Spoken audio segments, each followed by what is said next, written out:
नमस्कार, business plus टेलिभिजनको news bulletin business टुडेमा स्वागत छ। म जीवन खड्का। सुरुमा हेडलाइन्स। काठमाडौँ तराई मधेस द्रुतमार्गको ठेकेदार छनौट कार्य विवादमा अपारदर्शी रूपमा चिनिया कम्पनीलाई 45 अर्बको ठेक्का दिएको आरोप। आफैले बनाएको मापदण्ड सेनाले मिच्यो।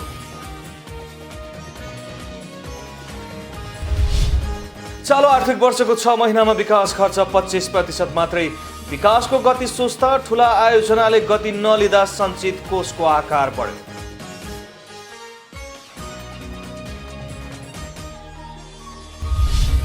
वीरगञ्ज भन्सार मातहतको एकीकृत जाँच चौकी आइसिपीमा पूर्वाधार निर्माण सकियो। 14 करोडको लागतमा गोदाम र पार्किङ स्थल निर्माण।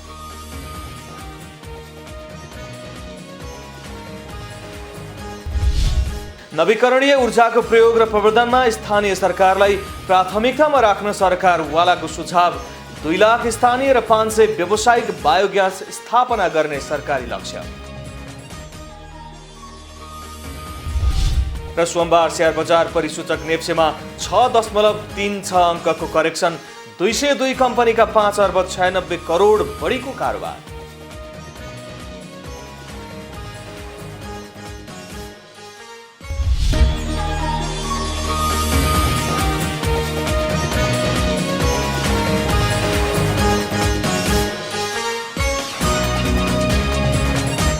बिजनेस टुडेको सुरुमा द्रुतमार्ग सम्बन्धी समाचार। नेपाली सेनाले काठमाडौँ तराई मधेस द्रुतमार्गमा पर्ने सुरुङ निर्माणको लागि गरेको ठेकेदार छनौट कार्य विवादमा परेको छ। सेनाले 2 प्याकेज बनाएर द्रुतमार्गमा पर्ने 3वटा सुरुङ निर्माण गर्न भन्दै चिनिया कम्पनी पोली छाङदा इन्जिनियरिङ कम्पनी लिमिटेड र China State Construction Engineering Corporation लिमिटेडलाई छनौट गरेको हो। एक रिपोर्ट।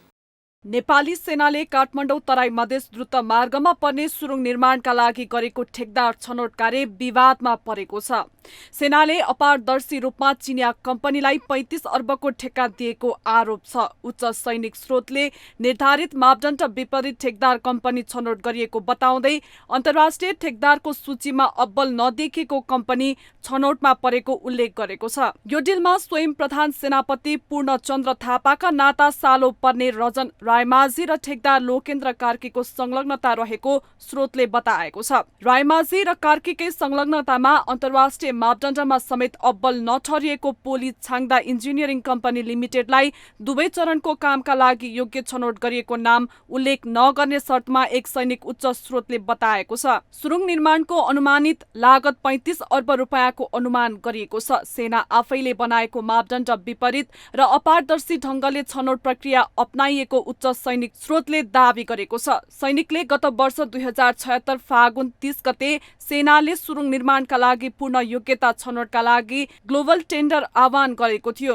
उक्त आह्वानमा पहिलो चरणमा 21 कम्पनी र दोस्रो चरणमा 22 गरी कुल 43 कम्पनीले टेन्डरमा सहभागिता जनाएका थिए। तिनै प्राप्त प्रस्तावको अध्ययन गरी गत पुस 10 गते सेनाले 2वटा कम्पनीलाई मात्र योग्य ठहर गरी सञ्चार माध्यममा सूचना प्रकाशित गरेको थियो। सेनाले छनौट गरेको ठेकदारमा पहिलो चरणको कामका लागि China State Construction Engineering Corporation Limited छनौटमा परेको भए पनि समान प्रकृतिको दोस्रो चरणको कामका लागि भने सेनाले चाइना स्टेटलाई हटाएको छ। दोस्रो चरणको काम अर्को चिनिया कम्पनी पोली छ्याङदाले एकलौटी रूपमा प्राप्त गरेको छ। विश्वका अब्बल अन्तर्राष्ट्रिय ठेकदारहरूको मूल्याङ्कनकर्ता स्वतन्त्र अमेरिकी संस्था इन्जिनियरिङ न्युज रेकर्डले उल्लेख गरेका 250 अब्बल अन्तर्राष्ट्रिय ठेकदार कम्पनीको सूचीमा पोली छ्याङदा समावेश छैन। यो सँगै द्रुतमार्ग सञ्चालन समितिले पहिलो चरणका लागि कम्तीमा 8 र दोस्रो चरणका लागि 7 योग्य ठेकदार कम्पनी छनौट गर्ने तय गरेको थियो। तर सञ्चालकहरूको बिना कुनै राय सञ्चार माध्यमहरूमा प्रकाशित सूचनामा भने 2 कम्पनी मात्रै छनौट भएको सूचना प्रकाशनमा आए लगत्तै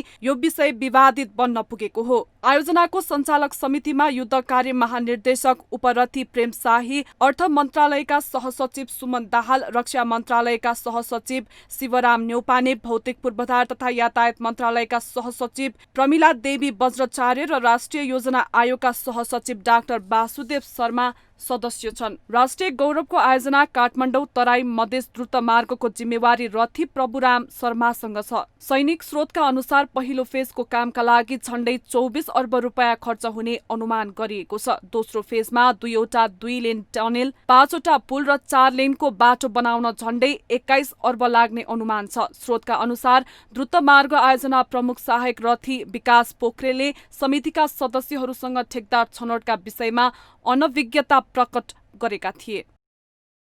चालु आर्थिक वर्षको पहिलो 6 महिनामा सरकारले विकास खर्चमा जम्मा 25% मात्रै खर्च गर्न सकेको छ। सरकारले विकास खर्चमा गति लिन नसकेकै कारण यति बेला सञ्चित कोषमा 42 अर्ब बचत देखिएको छ। चालु आर्थिक वर्षको 6 महिना सकिन लाग्दा समेत विकास खर्च नबढेकाले सञ्चित कोषमा रकम थुप्रिएको हो। कोरोना महामारीबाट प्रभावित बन्न पुगेका ठूला आयोजनाहरूको निर्माणले गति लिन सकिरहेका छैनन्, जसले गर्दा यो आर्थिक वर्षको पहिलो महिना सकिन लाग्दा सरकारले विकास खर्चका लागि विनियोजन गरेको कुल रकम मध्ये 3 खर्ब 77 अर्ब 98 करोड रुपियाँ मात्रै खर्च हुन सकेको छ, जुन कुल विनियोजित बजेटको मात्रै 25% हो। खर्च भएको उक्त रकम मध्येको 42 अर्ब 48 करोड रुपियाँ मात्र पुँजीगत शीर्षकमा खर्च भएको छ। सरकारले विनियोजन गरेको रकमबाट केन्द्र, प्रदेश र स्थानीय तहले विकास खर्च बढाउन नसक्दा सरकारी ढुकुटीमा रकम बढ्दै गएको हो। महालेखा नियन्त्रक कार्यालयको तथ्याङ्क अनुसार हाल सञ्चित कोष 42 अर्ब सकारात्मक छ। यस्तै दाता निकायहरूसँगको शोध भर्ना 32 अर्ब उठ्न बाँकी छ। दाता निकायहरूले कडा शर्त राख्दा करिब 20 देखि 25 अर्ब शोध भर्ना उठ्न बाँकी रहेको हो। यो रकम गत वर्षदेखि नै बक्यौता रहँदै आएको छ। यस्तै नियमित रूपमा उठ्ने शोध भर्ना 12 अर्बको हाराहारीमा उठ्न बाँकी रहेको छ। वीरगञ्ज भन्सार मातहरको एकीकृत जाँच चौकी आइसिपी भित्र नेपाल इन्टरमोडेल यातायात समितिले पार्किङ र आयाततर्फ मालसामान भण्डारण गर्ने गोदामको निर्माण गरेको छ। थप नयाँ पूर्वाधारहरू निर्माणको लागि समितिले करिब 14 करोड रुपियाँ खर्च गरेको छ। नेपाल इन्टरमोडेल यातायात विकास समितिको अगुवाईमा आइसिपी वीरगञ्जमा निर्माण गरिएको पार्किङ लटले यसअघि सडकमै पार्किङ गर्नुपर्ने र त्यसले आवागमनमा देखिएको अवरोधलाई न्यूनीकरण गर्ने नेपाल इन्टरमोडेल वीरगञ्जका प्रमुख कमल गेवालीले बताएका छन्। नवनिर्मित पार्किङ लटमा 250 देखि 300 सम्म सवारी साधनहरू अटाउनेछन्।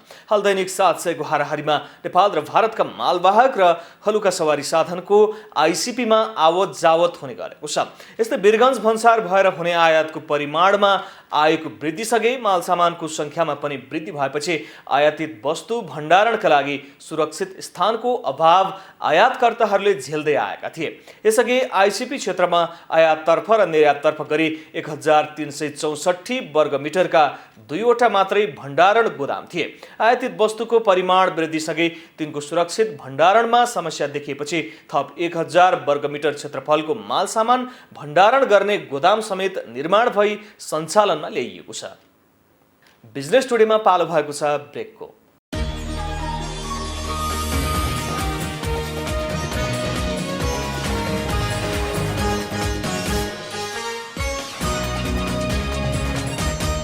बिजनेस टुडेमा पुनः स्वागत छ। अब बाँकी समाचार।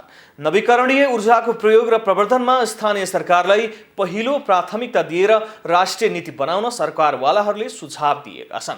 नेपाल बायोग्यास प्रवर्धन सङ्घको रजत वर्षको अवसरमा सोमबार आयोजित कार्यक्रममा सरकारवालाहरूले नवीकरणीय ऊर्जा कार्यान्वयनका लागि स्थानीय सरकारको महत्त्वपूर्ण भूमिका हुने बताएका हुन्।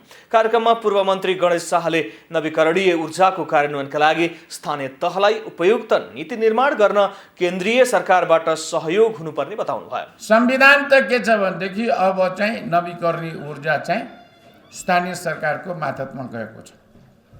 त्यसैले स्थानीय सरकारहरूलाई चाहिँ यो नवीकरणीय ऊर्जा त्यसमा बायोग्यासको लागि चाहिँ उपयुक्त नीतिहरू बनाउनको लागि चाहिँ केन्द्रीय सरकार भनौँ या प्रदेश सरकार भनौँ या एआइपिसीले चाहिँ नीतिगत यो नीतिमा जानुस् है भन्ने किसिमको एउटा जनरल जानकारी पठाउनेतिर 763 वटामा गर्नुपर्छ कि जस्तो मलाई लाग्छ। कार्यक्रममा राष्ट्रिय योजना आयोगका सदस्य डाक्टर कृष्ण प्रसाद ओलीले 2 लाख स्थानीय र 500 ठूला व्यावसायिक बायोग्यास स्थापना गर्ने लक्ष्य अगाडि सारेको उल्लेख गर्नुभयो। योजना आयोगको तर्फबाट चाहिँ करिब 2 लाख जति डोमेस्टिक र 500 जति ठुला कमर्सियल स्केलका बायोग्यास स्थापना गर्ने लक्ष्य अगाडि सारेको हो। यसमा चाहिँ अघि प्राइभेट सेक्टरबाट पनि अलिकति ध्यान दिएको छैन कि के छैन सरकारले। सरकार भनेको चाहिँ एउटा इन्स्टिगेटर हो, नीतिगत रूपमा चाहिँ जस्तो हामीले चाहिँ 92 देखि अलिकति सुरु गरेर ल्याएका हौँ, यसलाई अलिकति स्केलमा स्केल अप गरेर ल्याएको भनेको। अब अहिले आइसकेपछि त यत्रो 2 खरब रुपियाँको बराबरको त एनुअल हाम्रो चाहिँ जो आउटपुट हुँदो रहेछ यो सेक्टरबाट। नेपालका करिब 4,50,000 को हाराहारीमा घरेलु बायोग्यास प्लान्टहरू जडान भइसकेको सङ्घको तथ्याङ्क छ, जसबाट घरमा बायोग्यास चुलो बल्ने मात्र नभई कार्बन व्यापारबाट झन्डै 1 खर्ब बढी राजस्व आर्जन गर्न सफल भएको पनि सङ्घले जनाएको छ। नेपाल निर्यात परिषदले 5औं निर्यात दिवस मनाउने भएको छ। परिषदले आगामी 22 गते 5औं निर्यात दिवस 2077 मनाउन लागेको हो। सोमबार परिषदका अध्यक्ष हरिबहादुर कार्कीले निकासी व्यापारको सुधार राष्ट्रिय अर्थतन्त्रको मूल आधार भन्ने नाराका साथ निर्यात दिवस मनाउने जानकारी दिनुभएको हो। निर्यात व्यवसाय बीचको समस्या र व्यावसायिक ऐक्यबद्धता देखाउन, आयातमुखी बजारलाई निर्यातमुखी बनाउन, सरकार र सरकारवालाहरूको ध्यानाकर्षण गर्न, निर्यात र व्यवसाय बीच सुमधुर सम्बन्ध कायम गर्ने उद्देश्यले निर्यात दिवस मनाउँदै आएको अध्यक्ष कार्कीले बताउनुभयो। नेपाली वस्तुहरूको अन्तर्राष्ट्रिय बजारमा निर्यातको प्रवर्धनको निमित्त प्रतिस्पर्धी बनाई निकासी अभिवृद्धि गर्ने निर्यात प्रवर्धनको माध्यमबाट व्यवसायको स्थायित्व संरक्षण प्रवर्धन तथा दिगो विकासका साथै प्रशस्त रोजगारीको सिर्जनाका साथै लगानी वृद्धि गरी बढ्दो आयातलाई निर्यात प्रवर्धनको माध्यमबाट कर्मशः प्रतिस्थापन गरी राष्ट्रिय अर्थतन्त्रमा सुधार ल्याउने। निर्यात दिवसले नेपाली उत्पादनको निर्यातमा कोरोनाले पुर्याएको असर अपनाउनु पर्ने अल्पकालीन, मध्यकालीन र दीर्घकालीन रणनीतिहरू बनाएर निकासी वृद्धि गर्न सहयोग गर्ने परिषदको विश्वास छ। रोजगारीको अवसर नभएको भन्दै नेपालमा दैनिक हजारौं युवाहरू वैदेशिक रोजगारका लागि जाने गरेका छन्। यद्यपि पछिल्लो समय भने वैदेशिक रोजगारीमा जानुभन्दा देशमै केही गर्नुपर्छ भन्ने सोचका साथ कृषिमा लाग्ने युवाहरूको पनि धेरै उदाहरणहरू छन्। यसै क्रममा गुल्मीको सत्यवती गाउँपालिकाका 13 जना व्यक्तिहरूले संयुक्त रूपमा कृषि फार्म स्थापना गरी मनज्ञ आम्दानी गरिरहेका छन्। विदेशमा गरिने दुःख र मेहनतलाई आफ्नो गाउँठाउँमा नै लगाउने हो भने विदेशमा भन्दा मनज्ञ आम्दानी गर्न सकिन्छ भन्ने सोचका साथ गुल्मीमा एउटा समूहले कृषि फर्म सञ्चालन गरिरहेको छ। गुल्मीको सत्यावती गाउँपालिका 16 मा 13 जनाले सामूहिक रूपमा जोहाङ तरकारी कृषि फर्म सञ्चालन गरिरहेको छ। उनीहरूले कृषि फर्मबाट मनज्ञ आम्दानी मात्र गरिरहेका छैनन्, गाउँका अन्य 25 जनालाई रोजगारी समेत दिइरहेका छन्। युवाहरू मिलेर यो कृषि कार्यक्रम तरकारी खेती हामी यस्तो तरिकाबाट गरिएको छ अब यहाँ यो कृषि कार्यक्रमले यहाँका लोकल मान्छेहरूलाई रोजगारी पनि दिएको छ। कोरोना भाइरसका कारण विभिन्न रोजगारी गुमाएका युवाहरूले कृषिबाट केही गरौं भन्ने लक्ष्य सहित करिब 171 रोपनी क्षेत्रफलमा फर्म सञ्चालन गरिरहेको छ। फर्ममा गोलभेडाको खेतीका लागि मात्र 100 वटा टनेल रहेका छन्। 30 लाख लगानीबाट सुरु गरिरहेको यो कृषि फर्मबाट मासिक 1 लाख रुपियाँ आम्दानी गरिरहेका छन्। स्थानीय युवाहरूलाई रोजगारीको अवसर समेत सृजना गरिरहेको भए पनि कृषकहरूलाई सहयोगका लागि सरकारद्वारा कुनै अनुदान प्राप्त नभएको उनीहरूको गुनासो छ। अब काम जुन निरन्तर रूपमा गरिरहेका छौँ त्यो काम हामीले गर्न छोड्ने अवस्थामा पनि छैनौँ। हामी चाहिँ एकदम यसलाई अझै अगाडि बढाउने, कसरी बढाउने भन्नेमा छौँ। अब यो कृषिमा चाहिँ जुन किसिमले चाहिँ युवाहरू जसरी लागिरहेका छन् त्यो अनुसार चाहिँ युवाहरूलाई सरकारले चाहिँ अलिकति चाहिँ अनुदान दिएर हुन्छ, केयर हुन्छ, प्रोत्साहन गर्ने वातावरण मिलाइदिनु पर्यो। वैदेशिक रोजगारीमा जानुभन्दा स्वदेशमै पसिना बगाएर धेरै आम्दानी गर्न सकिने भन्दै फर्म सञ्चालनमा ल्याएको भए पनि आफूहरूले बजारीकरणको भने चुनौती भोगिरहेको बताएका छन्। गाउँघरमा केही गरे केही हुन्छ कि भनेर हामी यो टमाटो, कोपी, आलु यिनी लगाएर देशमै सुन फलाउँछ भनेर लाग्यो, तर जुन आफ्नो आकाङ्क्षा थियो त्यो अनुसारको बजार भाउ पनि पाउन सकिएन। अनि जुन फलेको बेलामा लकडाउन भइदियो, मार्केट पनि लिएन, अनि यहाँ कुहेर गयो, कोही के भयो। अरू यताउता हामीहरूले सक्दो प्रयास गर्दै पनि कहिले के हुन्छ, कहिले डोडुवा लाग्ने, कहिले रोग लाग्ने गर्दा हामी मर्कामा परिरह्यो। कहिले सफल होला भन्दै अरू घाटामा गएको कोही छ। दैनिक हजारौं युवाहरू विदेश रहेको समयमा केही युवाले यसरी कृषि मार्फत स्वदेशमै कर्मथलो बनाएका छन्। पछिल्लो समय यस्ता धेरै उदाहरणहरू छन्, तर कतिपय भने स्वदेशमै केही गर्न खोज्दा सहयोग र अनुदानको अभावमा हतोत्साहित भएका छन्। देशमा विद्यमान रहेको बेरोजगारीको समस्यालाई मध्यनजर गर्दै सरकारले आवश्यक कदम चाल्न जरुरी छ। गुल्मी सहकर्मी सुमन महताराको सहयोगमा जिल्ला ब्युरोको रिपोर्ट। बिजनेस टुडेमा पालो भएको छ ब्रेकको।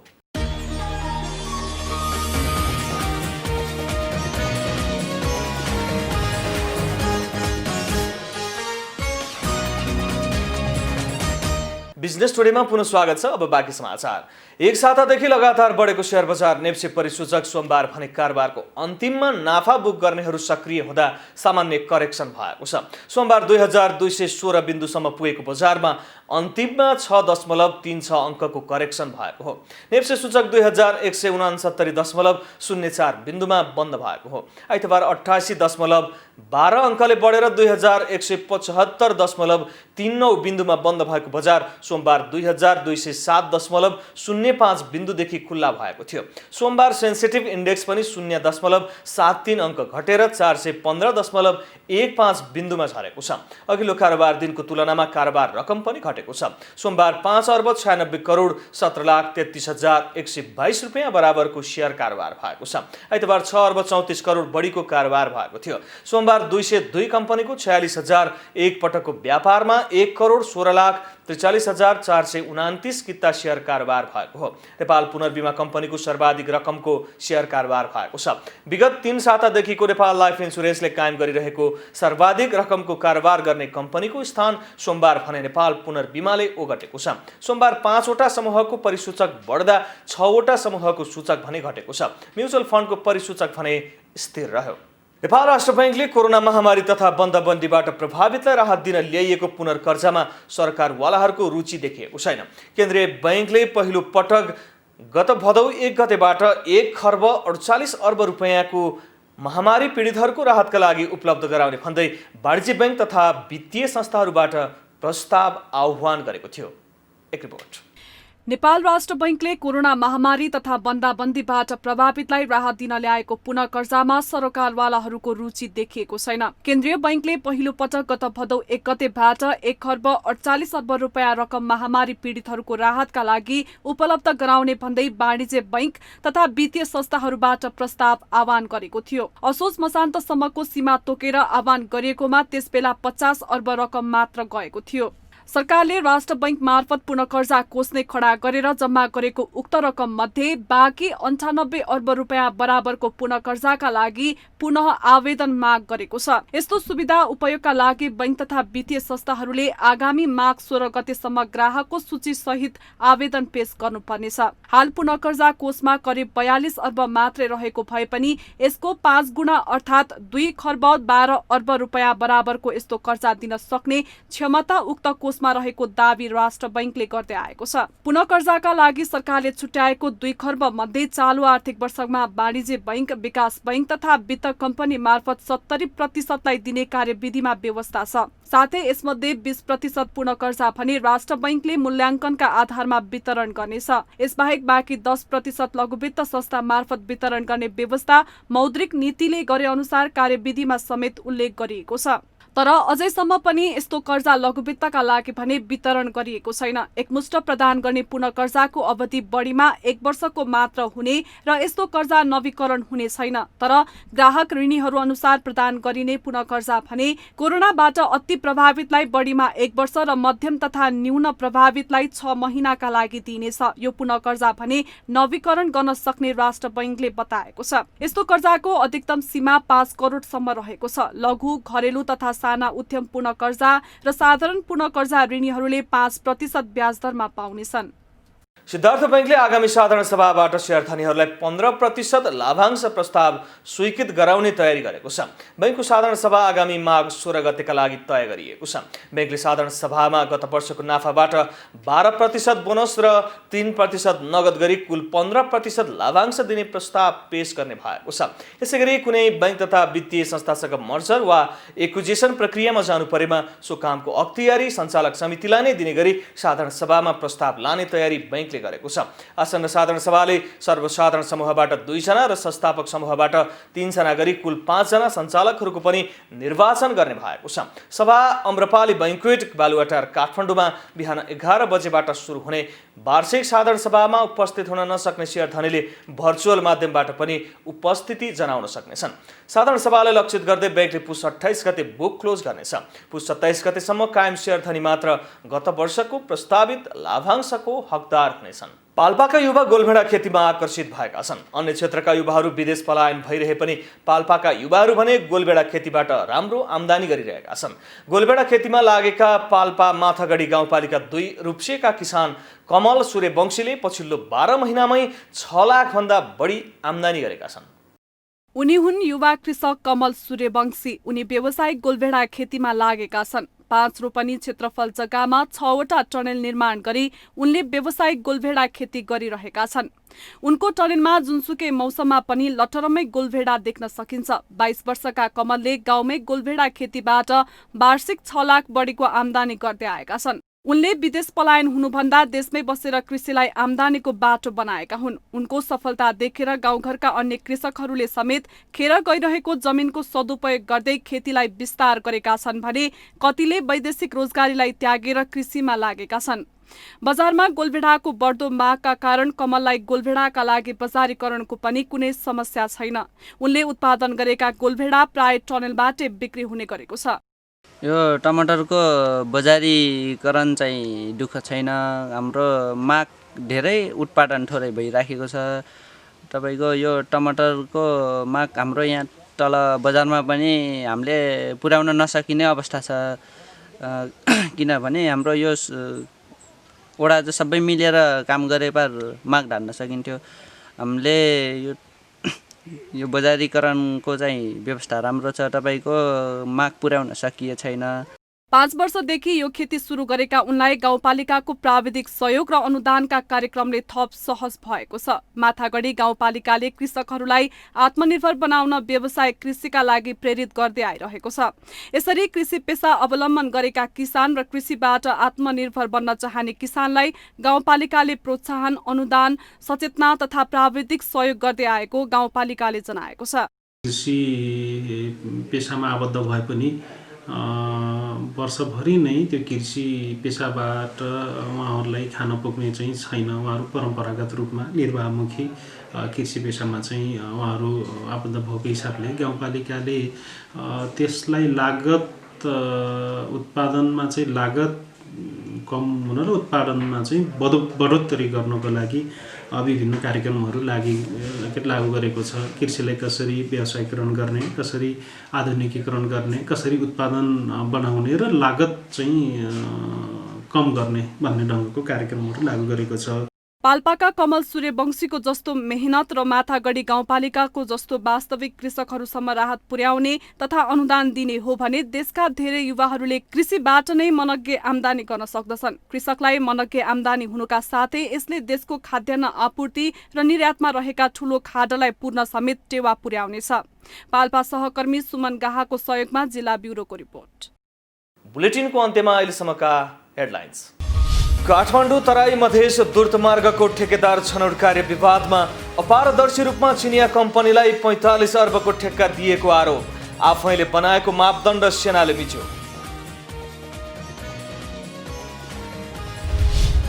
चालु आर्थिक वर्षको 6 महिनामा विकास खर्च 25% मात्रै। विकासको गति सुस्त, ठूला आयोजनाले गति नलिँदा सञ्चित कोषको आकार बढ्यो।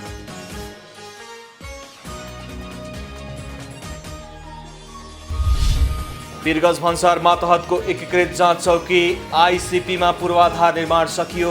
14 करोडको लागतमा गोदाम र पार्किङ स्थल निर्माण।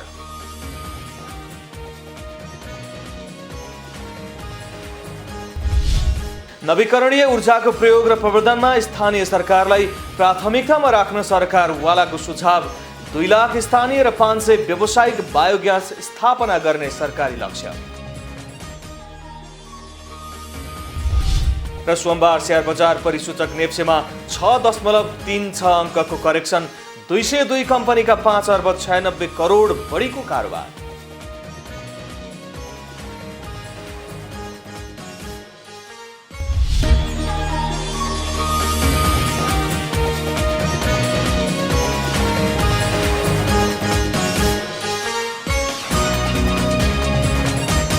बिजनेस टुडे अहिलेलाई यति नै। हेर्दै रहनुहोला Business Plus Television. Business Plus, Business First. नमस्ते।